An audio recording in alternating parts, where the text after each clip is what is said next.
Trades are the cheat code that nobody talks about. If you want to grow your inventory, lower your cost basis, and see cards that you normally never would, trades are the best. Let me show you how I think about trades in today's video. What's up? I'm Taylor with Mount Silver Trading Company, and today we're deep diving into trades and how I structure those deals. Trades are one of the most underrated parts of vending.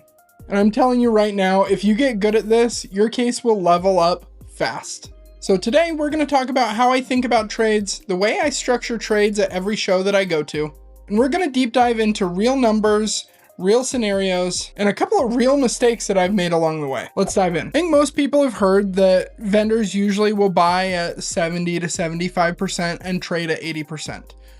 80% is a great starting point, but keep in mind that that's more of a general guideline and less of a rule. Trades can help grow your case value exponentially, but you need to be smart about how you approach them. First, we're going to dig into a little bit of math to show you how powerful trades are. Let's say that you're starting off with a card that's worth $100 to make the math really easy. We'll say you paid $75 for that card as part of a big lot purchase that you paid 75% of market on. At a show, someone will approach you and they'll have two cards that they're wanting to trade. They've got one worth $75 and one worth $50, totaling $125 in market value, or at 80%, $100 in trade. You take those two cards in and immediately you're able to lower your cost basis of your table. We'll use nice round numbers here to keep the math really simple, but we'll say you allocate $25 of that previous $75 cost to the $50 card, and then $50 to the $75 card. Now, through one trade, you're able to see, this can help me grow my table. It increases the value a little bit with the trade, lowers my cost basis. But when you start rolling trade after trade after trade on a card, things really start to compound. So let's expand the scenario. Someone comes up with a different $100 card and they're wanting to trade for that $75 card that you just took in with a cost basis of $50. You take the trade, maybe they're good with a straight trade, or even if you throw them $5 cash on top, you now have a $100 card where previously your cost basis was $75. It is now $50 to $55. And you can imagine that continues to roll time after time after time as you're compounding trades each time. Very quickly, you can get your cost basis very, very low if you're constantly rolling and accepting trades. On top of that, trades help keep your inventory fresh and keep you cycling things in and out so that you're not stuck on stagnant inventory. You can utilize trades to help fill gaps in areas that you've sold cards already.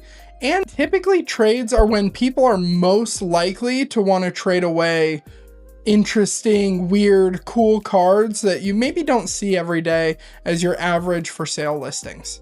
Whenever someone approaches my table and asks if I take trades, it is a very emphatic yes, absolutely, and I'm excited about it. Now, I mentioned that 80% is a good guideline, but I want to dive deeper about when I go above and beyond that. For most near mint modern cards, that's a great baseline to be at, but what if someone comes up with something a little bit more unique or a little bit hard to find? I'll give you two examples of a time that I've given people higher trade value on their cards that worked in both directions. About a month and a half ago, I had someone come up to my table with a Population 64 Skyridge Gyarados PSA 10 reverse holo. These are some of the lowest pop cards in the entire hobby. And as a Gyarados collector, as you can see behind me right here, I was ecstatic to see it come up to the table. Now, because that card is so low population, it sold one time on any public auction house in the last year. It was one sale in June for $700 and there were no listings for the same card. Because I was super excited about the card and I felt confident that the market had shifted more towards low population vintage from the time it had sold in June, I actually offered that patron 100% trade value on that last sale. He streams on Whatnot, so he was super excited about that, took in a bunch of lower end illustration rares, as well as some nice Sword and Shield era alt arts and Scarlet and Violet hits. It was a risk for me, but I felt confident that I could sell that card for quite a bit more than what that last public sale was. At my very next show, I had it listed for $1,000 and I sold it within the first 2 hours of the show. This was a win-win in both scenarios because he got 100% trade credit on a card that would have been a little bit harder for him to move, and I got a really cool vintage grail that moved surprisingly easy for how in demand it was. The other example of a time that I've given more than 80% in trade value is someone came to my table who I work with pretty regularly that was looking for some bling for a playable deck of his. It was mostly full art trainers, a couple of gold item cards, things like that, and I knew that he had a bunch of really cool vintage holos that he'd be willing to trade for it. He had a spare EV Wizards of the Coast holo promo, and so I took that in at 95% trade because it was a bunch of random full art playable stuff that I knew I would see probably 10 more times that same show, and you don't see good condition vintage holos very often. Again, he was happy because he got higher than he was expecting in trade value. I was happy because I was churning through some of those playable cards and got a really cool card that you don't see every day. 80% is a great baseline, but don't be tied to it if it's going to get in the way of making a deal. Now let's dig into my exact process for how I set up my trades. But before I do, I want to thank today's sponsor, you guys. Seriously, I cannot be more appreciative of everyone who has watched, commented, and liked these videos. It means the world to me that you guys are getting value out of them. If you're finding value in the content that I'm making, hitting that subscribe button really does help push the videos out to more people, and it helps me make more videos just like this one. All right, let's get back into it. This program was made possible by contributions to your PBS station from viewers like you. Thank you. There's a couple of things that I do whenever someone hands me a binder or a stack of cards asking if I'm interested in a trade. Before I look at anything that they have, I will ask them if there's anything off limits. The worst thing that you could do is just start pulling cards, comping them, and then get to the end and have them go, I actually didn't want to trade that.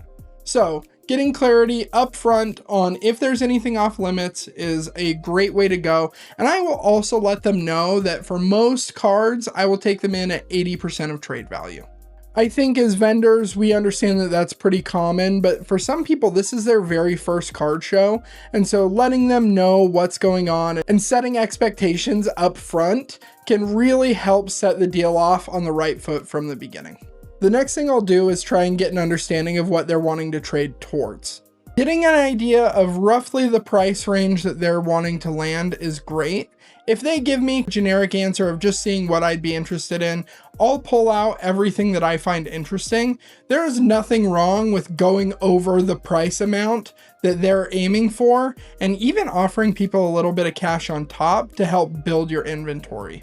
Now, as I'm skimming through the cards, the first thing that I'll do is just look for anything that catches my eye. Stuff that I know moves well and that I need to fill in my case. Sometimes that's a bunch of low-end illustration rares because my binder just got wiped out. Sometimes I know I'm low on Sword and Shield alt arts, things like that, so I'll be keeping an eye out for those. Or if there's a number of cards that sell pretty consistently, like 151, I will almost always take those regardless of if I have dupes or not. In this initial flip through, I'm not really checking super closely for condition. On some vintage stuff, I'll look at front and back and see if I want to piece it out. But for the most part, I'm just going to build a pile. Once you have your pile built, you can hand them back their binder or the remaining stack of cards, let them know that those are ones that you're not interested in. And then I like to show people the cards that I am interested in so that they can know what I start comping before I just land on a number. Once I start comping the cards, that's when I start looking really closely at condition, and this part is super important. There's a saying that slow is smooth and smooth is fast, and that applies so much right here. There have been a number of times where I've felt a little bit rushed in a trade, so I've sped up and I've moved things along a little bit quicker than I should have, and I've ended up taking in a card in damaged condition that I comped at near mint or MP or whatever, or missed an obvious crease on it or something like that, and that can really dampen your day and set you back on that show. Take your time, look the card over, don't just look front and back for any dings on the edges or corners. feel the card, see if you can spot any creases or bends or weird warping or anything like that, and really take your time to make sure the condition is in line with what you're comping. From here, as you're comping each card, I start to build a total in the calculator app on my phone, get to the end, total it all together, multiply by 0.8 or whatever trade value that you determine, and then go from there. At that point, I'll let them know how much trade value they have and then see what they're interested in. Most of these interactions are pretty smooth. I will say there are a handful of times where people will overvalue or overcomp their cards. They'll want a higher percentage than you're comfortable with for your business. And there's absolutely nothing wrong with handing a stack of cards back to someone and saying, never mind, probably not going to be able to close a trade deal on this one. I appreciate you showing me. Saying no is very powerful. And just because someone's looking to do a trade doesn't mean that you have to do it. Make sure that it makes sense for you and your business. Now, one of my big things with trades is most of the time people are just wanting to consolidate with trades. They're wanting to turn a couple of small cards into one bigger card, but sometimes going in the opposite direction can be good too. Let's be honest, $700,000, $800,000 alt arts aren't the easiest cards to move. Some of them transact pretty smoothly, but I've been sitting on a Rayquaza VMAX for $50, $60 cards for trade. I'd jump on that in a heartbeat. The other thing I'll mention is, even though my philosophy is generally being more flexible is good, be careful when you're working on trade deals on offering higher percentages in trade as well as coming down on your sticker. There's a number of scenarios where the math ends up working out that the trade actually goes in the buyer's favor if you're not careful. All right, let's talk about a couple of red flags when I'm evaluating trades. The first and biggest one is if I notice that there are fake cards in the stack of cards or the binder that they hand me, that tells me that I need to be very careful that I'm checking for authenticity on every single card that I pull out. Now, I've seen plenty of binders that have mixed some fake and some real cards, but typically if people are okay with that, they're also probably not looking out for legitimate cards 100% of the time. The other thing to be careful of is there's been a lot of theft in the hobby lately. If someone is being kind of shady, they're trying to rush you through a deal, their story doesn't quite match up with what you're seeing with the cards, it's okay to either turn them away, tell them to give you a couple minutes to comp it out while you try and suss out the story a little bit more. Sometimes even calling the event coordinator over to see if there was a stolen binder recently would be really good thing to think about. Now, I talked a lot about my process for building trades and what I do at the shows today, but have you ever wondered what I do in between shows to prepare for them? Next week, we're going to dig into my weekly workflow and how I prep for big shows. We're going to talk about how I track my inventory, prep for big shows ahead of time, and my whole rhythm that keeps Mount Silver Trading Company flowing smoothly. We'll see you next week.